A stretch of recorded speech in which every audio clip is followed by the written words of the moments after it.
Neste vídeo, vamos explorar diversas funcionalidades para manipulação de arrays na linguagem JavaScript.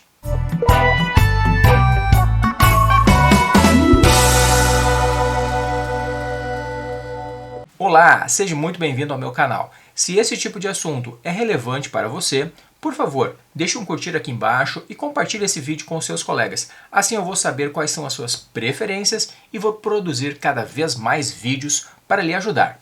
Eu já deixei preparado aqui dois arquivos que a gente vai explorar. Um com comandos de repetição, que é o comando for, que a gente vai utilizar para percorrer os arrays, e um outro arquivo que a gente vai ter vários exemplos de inserção de elementos em arrays, remoção de elementos em arrays e outras operações fundamentais para manipulação de arrays. Antes de entrar nesses dois arquivos, eu vou pegar um exemplo aqui que eu tenho de uma situação onde a gente utiliza arrays. Eu tenho aqui, por exemplo, uma rota, que ela vai ser composta aqui, uma rota aqui na cidade de Porto Alegre, que vai aqui do bairro da Vila Jardim até lá Carlos Gomes. Quer dizer, antes aqui ela tem outro nome, né? Aqui ela se chama Salvador, França. Enfim, a gente tem uma rota e ela tem várias coordenadas, né? Cada coordenada é uma latitude e uma longitude. E para que a gente consiga manipular essas informações, a gente utiliza arrays. Deixa eu abrir o console aqui, posso clicar no Ctrl Shift I ou simplesmente no F12 e a gente visualiza aqui o console. Deixa eu limpar aqui o console, vou atualizar aqui, vou lá na rota novamente para a gente chegar nela. Beleza, a gente tem aqui então, no console a gente tem então, deixa eu fazer o seguinte, deixa eu fechar aqui e abrir novamente aqui. Eu fechei o console e executei a página com o console fechado, né? Porque existem comportamentos diferentes quando o console está aberto e quando o console está fechado.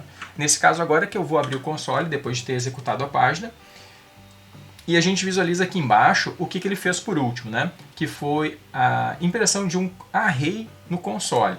E esse array, vejam só, ele é composto de 188 elementos e ele mostra aqui os 100 primeiros elementos e depois os 87 restantes. Os 88 restantes, né? Então, se eu clicar aqui nesse primeiro grupo aqui de informações, ele mostra pra gente que existem 100 elementos, né, do 0 ao 99, e cada elemento é composto de duas informações. Se eu clicar aqui em alguma delas, na primeira no caso, eu vou visualizar estas duas informações, que na verdade é um outro array. Então aqui a gente tem um exemplo de um array que tem dentro dele outros arrays. Então esse aqui de repente não é o melhor jeito de tratar essas informações, mas esse aqui é o formato padrão que a API de mapas gerencia. Então eu só estou colocando na tela aquilo que a API de mapas gerencia. De repente a gente poderia otimizar e não colocar um array só com dois elementos dentro, né? E fazer sim um objeto com latitude e longitude. Mas a gente não vai entrar no mérito deste exemplo aqui, era apenas para ilustrar uma situação onde a gente utiliza arrays. Outro exemplo onde a gente utiliza arrays é, por exemplo, se a gente quisesse guardar os dias da semana. Ao invés de criar 7 variáveis, a gente cria apenas um array. Se nós tivéssemos que guardar, por exemplo, os nomes dos alunos de uma turma, ao invés de criar, sei lá, 25 variáveis para colocar os 25 nomes, a gente criaria apenas um array. Então são diversas situações que a gente precisa manipular os arrays, não só em JavaScript, mas em qualquer linguagem de programação. Então, para o nosso primeiro exemplo, deixa eu abrir o código aqui, vou deixar a página do lado e o código desse lado. Então, eu tenho um primeiro exemplo aqui, onde eu criei a variável dias, no caso, o array dias. Como que eu crio um array? Basta eu inicializar ele com colchete e finalizar ele com colchete, beleza? Pode ser que você já tenha visto aí alguns exemplos de chaves, mas as chaves são utilizadas para outra coisa no JavaScript. Elas são utilizadas para a criação de objetos. Aqui a gente vai utilizar o colchete, que é para a criação de array. E perceba que eu tenho dentro deste array elementos separados por vírgula. A vírgula é super importante. Então a primeira coisa que eu vou colocar na tela, eu já fiz aqui um console.log, onde eu vou colocar na tela qual é a quantidade de elementos que eu tenho dentro do meu array. Ou seja, qual é o comprimento do array, né? Se a gente for traduzir a palavra length no inglês, ela significa comprimento, né? Então se eu quiser saber quantos elementos eu tenho num array, basta eu utilizar o nome do array, no caso dias, ponto length. No caso aqui ele disse que o comprimento é 7. Mas perceba que se eu tivesse, por exemplo, uma vírgula a mais, simplesmente colocar uma vírgula a mais já coloca mais um elemento no nosso array. Então eu vou salvar essa modificação, eu coloquei uma vírgula a mais, note que não tem nada naquele espaço ali, somente tem duas vírgulas, e agora eu vou atualizar a página para a gente visualizar o que vai acontecer.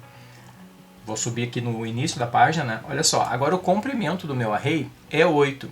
Então, cada vírgula que a gente coloca é um elemento a mais que vai ser considerado no nosso array. Deixa eu fazer um array mais simples aqui. Vamos supor que eu tivesse um array apenas assim. Sábado e domingo, né? Abreviado. Sábado e domingo. Vou salvar essa modificação e vou atualizar a página e vou voltar aqui para o início dela. O comprimento é só 2, então eu só tenho 2 elementos. Então, esse aqui é um exemplo para que você possa aí manipular os seus arrays, certo? Então a gente criou um array aqui, deixa eu voltar aqui. A gente criou um array aí com 7 elementos. Deixa eu tirar essa vírgula, beleza? Agora eu vou pegar o primeiro elemento, ou seja, o primeiro dia da semana e o último dia da semana. Para pegar o primeiro elemento de um array, a gente vai ter que sempre utilizar uma posição, também chamado de índice. Então, além da variável, no caso a variável dias, eu preciso colocar entre colchete um número, e esse número representa qual é a posição, qual é o índice, né? E aí eu vou conseguir pegar um elemento do array.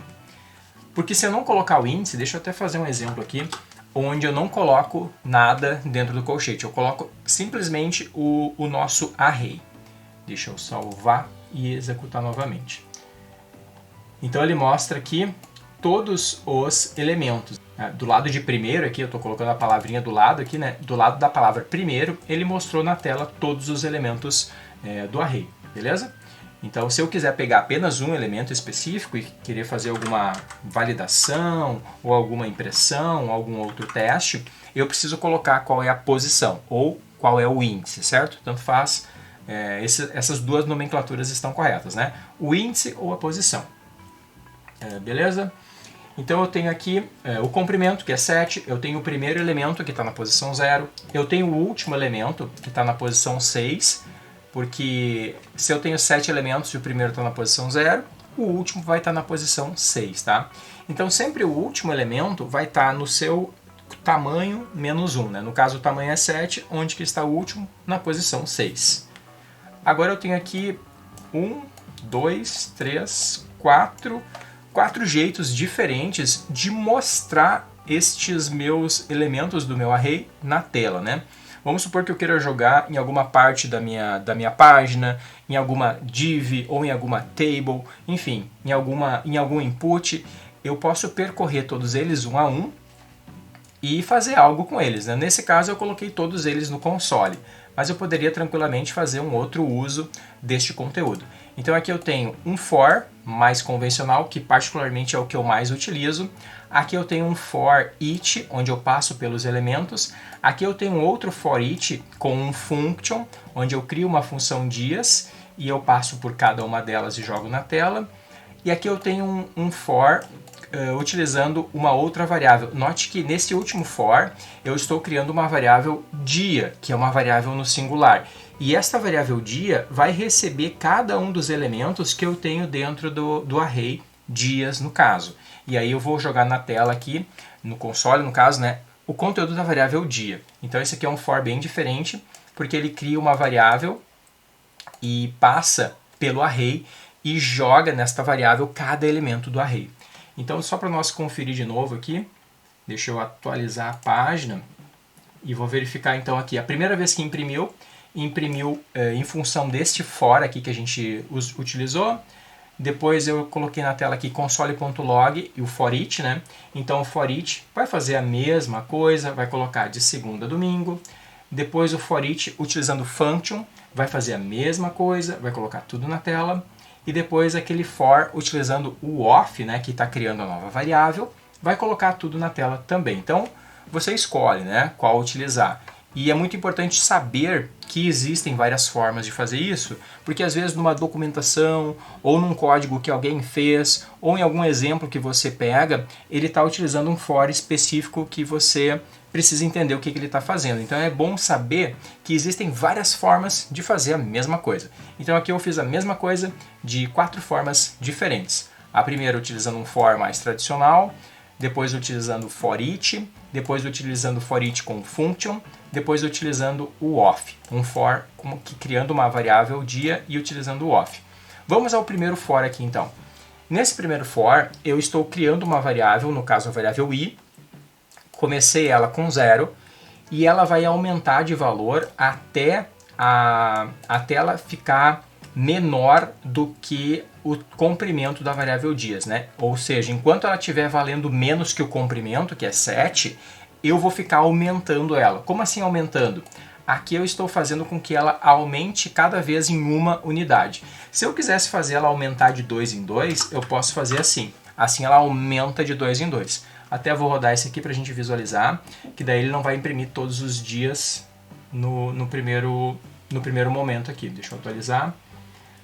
Ó, então aqui, em vez de imprimir todos os dias, o que aconteceu? Ele pulou de segunda para quarta. Então ele subiu 2 posições ao invés de subir uma posição. Então eu fui de segunda direto para quarta, depois para sexta e depois para domingo. Então eu posso pular de 2 em 2, ou de 3 em 3, ou de 5 em 5. Isso vai ser você que vai definir. Então no caso padrão, assim, é normal que a gente suba de 1 em 1, tá? Então a gente começa ela valendo 0, ela vai subindo de valor até um certo limite, né? Seria o final dela. Aqui é o início dela e aqui é o final, né? Aqui é o final dela. E aqui é de quanto em quanto ela muda de valor, certo? Para ficar mais claro aí, deixa eu fazer mais um exemplo aqui. Eu vou colocar o valor da variável i e logo ao lado eu vou colocar o valor do array que tem naquela posição do i, tá? Para ficar mais passo a passo a impressão. Então olha só que bacana, ó. Na posição 0 a gente tem segunda, na posição 1 a gente tem terça. Assim ficou um exemplo bem passo a passo do que está acontecendo, né? Se nós quiséssemos fazer uma coisa mais passo a passo ainda, a gente poderia fazer algo do tipo, utilizando uma caixa de diálogo, poderia fazer assim, alert, e daí dentro do alert colocaríamos a mesma coisa. Olha que bacana, ó. Um exemplo bem passo a passo do de como que a gente vai pegar os elementos do array.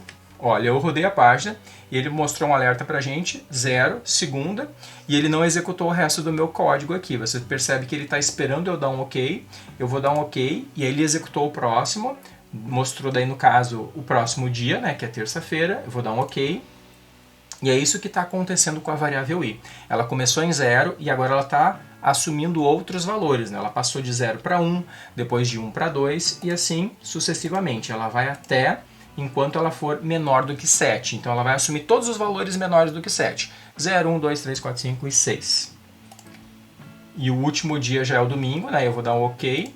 E ele executou daí o resto do código muito rapidinho, né? Então esse aqui foi o nosso for mais simples, o for mais tradicional, que também é muito parecido lá no Java, no PHP, são muito semelhantes. Em C++, em C, são bem semelhantes o for aqui, tá? Claro que nas outras linguagens não é let, né? No Java vai ser o int e assim por diante. Vamos agora a esse último for aqui. Eu tenho um último for, deixa eu subir um pouquinho. Esse aqui é um último for que a gente vai fazer ele percorrer de trás para frente. Então, ao invés de começar em segunda, eu quero começar em domingo, depois ir para sábado e assim por diante. Então, aqui o for, ao invés de começar em 0, note que a gente começou ele em 6. Como que eu coloquei o 6 nele? Eu peguei o comprimento menos 1. Por que eu fiz assim? Eu fiz assim porque se a gente tivesse que manipular, em vez de 6 dias, por exemplo, os 12 meses, a gente faria poucas modificações. Então é muito comum a gente utilizar o método que pega o comprimento, que foi o primeiro método que a gente viu aqui em cima, né? O método length. Então é muito comum a gente utilizar ele para que a gente possa ter uma flexibilidade maior e não precisar editar o código toda hora. Então aqui eu estou começando ele sempre no último dia, no caso, se for domingo, vai ser o domingo.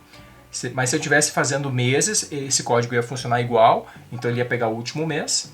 E aí eu estou fazendo a variável agora, ao invés de ser menor do que o tamanho, eu estou dizendo que a condição final dela é enquanto ela for maior ou igual a 0. Percebeu que antes eu comecei no número pequeno e fui subindo, e agora eu comecei no número alto e eu estou descendo. Então a condição aqui muda, né? Aqui no primeiro exemplo era I menor, e agora aqui nesse exemplo decrescente é o I maior ou igual a zero. Então ele começa em 6, e enquanto ele for maior ou igual a zero, o que vai acontecer? Ele vai diminuindo em uma unidade, beleza? Então aqui está o decrescente, comecei em domingo, sábado, sexta, quinta, quarta, terça e segunda, certo? Então a gente viu aqui alguns exemplos de for, agora a gente vai entrar nos exemplos de manipulação de array. Vamos ao exemplo então. Bom, eu já tenho aqui um exemplo que eu criei dias de novo, né, para a gente continuar nesse mesmo contexto. Fiz a impressão deles na tela, deixa eu salvar e vou rodar aqui o exemplo array.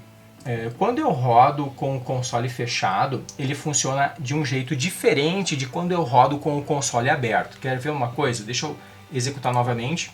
Ó, eu executei de novo e ele mostrou 7 e mostrou todos os valores. Se o console tivesse fechado e eu executasse, e aí eu abrisse o console, ele faz isso aqui. Então o comportamento muda um pouco se o teu console está aberto com relação a quando ele está fechado, tá? Mas isso é apenas um detalhe. Como eu quero que ele mostre todos os detalhes, eu vou rodar com o console aberto, tá? Então note que esse array 7 não vai mais aparecer. Deixa eu aumentar o espaço aqui e deixa eu atualizar. Ó, então ele mostra apenas o tamanho e mostra todo o conteúdo do nosso array. Se eu clicar aqui, ele mostra então o que tem em cada posição, beleza? Então aqui a gente manteve aqui o mesmo exemplo, tá? Um array com 7 dias. E agora a gente vai usar a função join. Para que eu utilizo a função join? Eu vou utilizar ela quando eu quiser juntar para exibir na tela por algum motivo, né?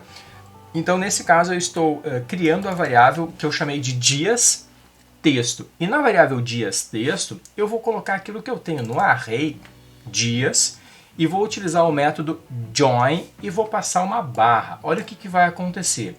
Eu vou fazer agora console.log dias texto e ele vai mostrar na tela isto aqui. Olha que bacana. Então ele mostrou apenas o conteúdo que eu tenho no meu array e uma barra, né? Na verdade um espaço e uma barra e um outro espaço para separar uma informação da outra. Deixa eu tirar esse espaço aqui para ficar mais claro o que eu quis dizer. Ó, então agora sim eu não tenho o espaço, tá? Daí ficou meio estranho, né? Ficou meio grudado, né? Então deixa eu colocar o espaço aqui para ficar mais fácil de interpretar. Beleza, então a gente mostrou na tela apenas o conteúdo do nosso array. Uma vez que, se a gente mostra console.log dias, ele vai colocar o conteúdo, mas também vai colocar as aspas dupla, o conchete, vai colocar o tamanho aqui, vai colocar uma série de informações que pode não ser interessante. Um exemplo, ó, se nós quiser colocar na tela as coisas, a gente pode utilizar o join também e em combinação com o inner HTML. Como funciona isso? Então eu estou mostrando aqui mais um exemplo de onde utilizar o join. Então primeiro a gente faz uma referência aqui para um local na nossa página. Nesse caso aqui eu estou fazendo uma referência para o parágrafo dias semana, que eu criei aqui em cima. E essa referência eu estou guardando na variável dados HTML. E aí na variável dados HTML eu posso escrever nela, né? Então para escrever nela eu coloco .innerHTML e eu coloco o que eu quero escrever nela. Nesse caso eu quero escrever aquele meu array que eu criei, né, com 7 dias, e eu vou colocar o método join. Quando eu coloco o método join, ele junta todo o meu array numa string e joga na tela. E aí aparece aquilo que a gente está visualizando aqui em cima. Olha que bacana. Então eu estou visualizando num formato de texto aquilo que eu tenho no array. Note que dentro do join a gente poderia fazer alguma coisa mais específica. Por exemplo, que nem a gente fez lá em cima, né? Se eu quisesse fazer assim, colocando um hífen para separar um elemento do outro, ficaria assim, ó, um hífen para separar um elemento do outro. Como aqui a gente está no HTML, a gente poderia colocar uma quebra de linha, né? Poderia colocar a tag BR e aí o código ia ficar assim, né? A página ia ficar assim, um dia em cada linha. Então esse foi o nosso exemplo de join. O outro exemplo que a gente vai analisar agora é o pop. O pop serve para fazer duas coisas. Ele vai remover o último elemento do array e vai guardar este elemento em algum lugar. Nesse caso, eu vou guardar a última pessoa na variável que eu estou criando aqui na linha 21, que é a variável último. Veja que a gente tem aqui na variável, no array passageiros, a gente tem aqui então várias pessoas, né? Deixa eu ver quantas pessoas a gente tem. 1, 2, 3, 4, 5, 6, 7 pessoas a gente tem neste array passageiros. E aí o que a gente fez? A gente retirou o último. A gente retirou a pessoa Y.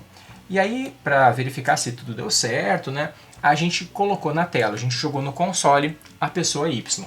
Deixa eu ver se está certo aqui. Ó, ele imprimiu aqui, no console ele imprimiu pessoa Y. Deixa eu só colocar alguma coisa na frente para a gente identificar o que está acontecendo. Então só vou colocar assim, tá? Último, e aí do lado eu vou colocar o conteúdo da variável último, que no caso vai ser pessoa Y. Deixa eu atualizar aqui. Ó, o último, no caso, é pessoa Y. Eu sempre gosto de fazer um teste. Vamos supor que em vez de pessoa Y, aqui fosse pessoa, sei lá, pessoa KKK. Deixa eu salvar e atualizar novamente. Olha que bacana. Ó. Então, realmente, ele está pegando a última coisa que tem no nosso array, que no caso é o pessoa KKK. Deixa eu dar um Ctrl Z aqui, pessoa Y. Então, para isso que serve o comando pop. Tranquilo? Ele serve para duas coisas. Ele vai tirar um elemento do array e vai retornar este elemento. Aí você que define se você quer guardar em algum lugar ou não. Nesse caso, eu estou guardando na variável último, tá? Mais um exemplo aqui de onde a gente pode utilizar o comando pop, né? Ou a função pop. Definir novamente o meu passageiros, né? O meu array de passageiros com as mesmas pessoas que tinham ali em cima. Eu só fiz isso de novo porque eu tinha perdido a pessoa Y, né? Então eu fiz novamente aqui a mesma coisa que eu fiz em cima, coloquei todas as pessoas novamente para eu poder testar. E agora eu vou utilizar o comando ou a função sort, que serve para ordenar, nesse caso, por ordem alfabética. Então depois que eu fiz o sort, o que aconteceu? As pessoas ficaram ordenadas e a última pessoa agora vai ser a pessoa Z. E é esta aí que eu quero remover, né? Eu quero ordenar e aí eu quero remover a última pessoa. Supondo que a última pessoa, sei lá, vai desistir ou alguma coisa do gênero. Então aqui eu estou removendo a última pessoa e depois eu estou mostrando na tela todos aqueles que ficaram. Note que nesse caso eu não estou guardando a última pessoa, porque aquilo que me interessa é apenas aqueles que restaram. Então agora eu vou diminuir um pouco esse espaço aqui para aparecer direitinho e vou atualizar. Aqui ficou melhor de visualizar, né? Então aqui eu tenho todas elas que ficaram, né? Perceba que eu não tenho a pessoa Z, que foi removida, né? Para ficar mais fácil de acompanhar esse exemplo, deixa eu imprimir o array antes de remover o último, né? Ordenado, e depois de remover o último, tá? Deixa eu fazer isso então, mais uma vez aqui em cima, tá? Antes do pop, deixa eu imprimir na tela novamente. Agora sim vai ficar o mais passo a passo os processos que estão acontecendo. Olha aqui, então agora eu estou imprimindo todos eles, né? O A, o C, o D, o W, X, Y e Z. Então aqui a gente está vendo que eles estão ordenados, né? Porque a primeira pessoa era a pessoa X, né? Então ele está imprimindo realmente ordenado por ordem alfabética. E aí a gente removeu o último, né? Depois de ter ordenado, a gente removeu o último e imprimiu na tela de novo. Perceba que ele não imprimiu a pessoa Z, ele parou na pessoa Y. Então é muito bacana esse pop, porque ele remove, né? E se tu quiser guardar aquele último, tu guarda, senão apenas utiliza aqueles que sobraram, beleza? Semelhante ao pop, tem também o shift, que ele faz, ao invés de remover o último, ele remove o primeiro. Então aqui eu tenho um exemplo um pouco diferente. Aqui são os mesmos elementos. Deixa eu pegar os mesmos elementos aqui, pode ser que eu mudei.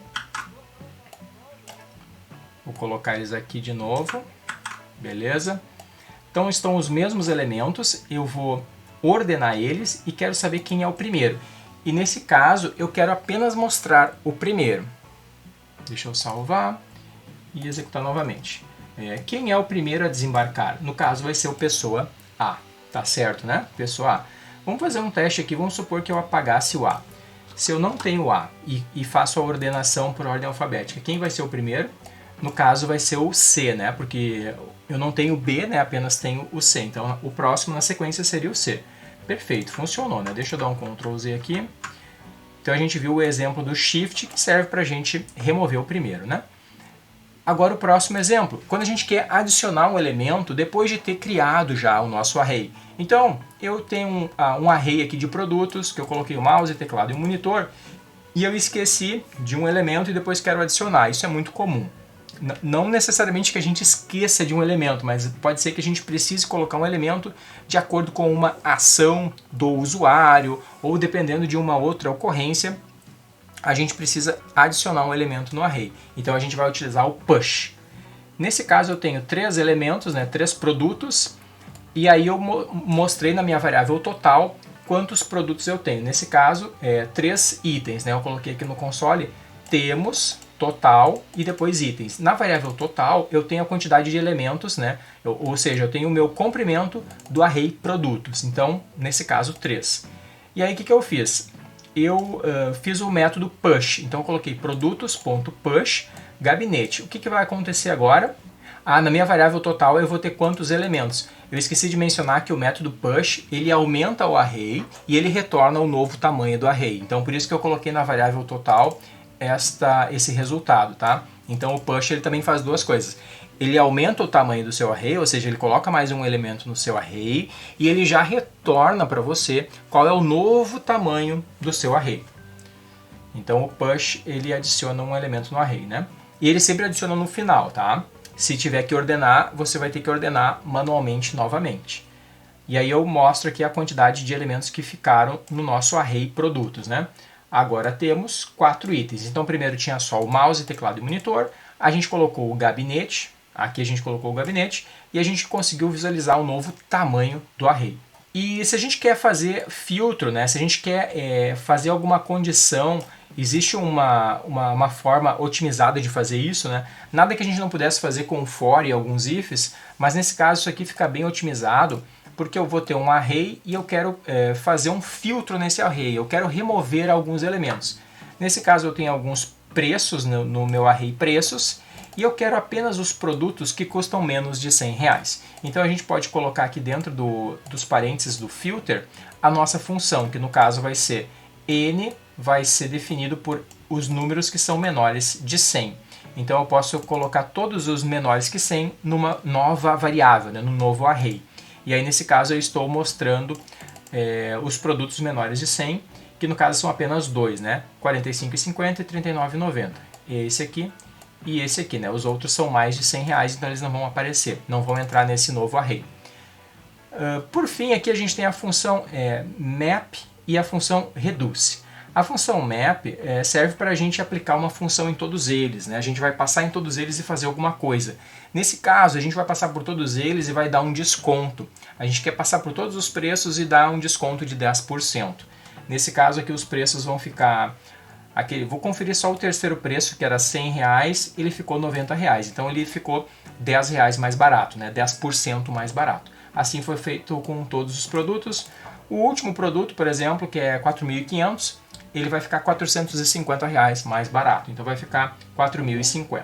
Então o map vai fazer com que a gente aplique uma função em todos os elementos de um array. E já o reduce, a gente aplica uma função em todos eles e reduz todos os elementos a uma coisa só. Nesse caso eu queria saber qual era a soma de todos os produtos, né? No caso eu somei todos os produtos que tinham menos de 100, que eram menores de R$100, né? No caso eu somei só o nosso array que foi definido aqui, né? Que era só o 45,50 e o 39,90. E somando esses dois, a gente vai ter aqui o total, que é 85,40, né? Que é 45,50 mais praticamente R$40. Vai dar 85,40. Beleza? Então esses aí foram os comandos e funções básicas de manipulação de arrays na linguagem JavaScript. Eu espero que você tenha acompanhado esse vídeo até o final e que ele ajude você a programar cada vez melhor. Muito obrigado por assistir esse vídeo. Até o próximo.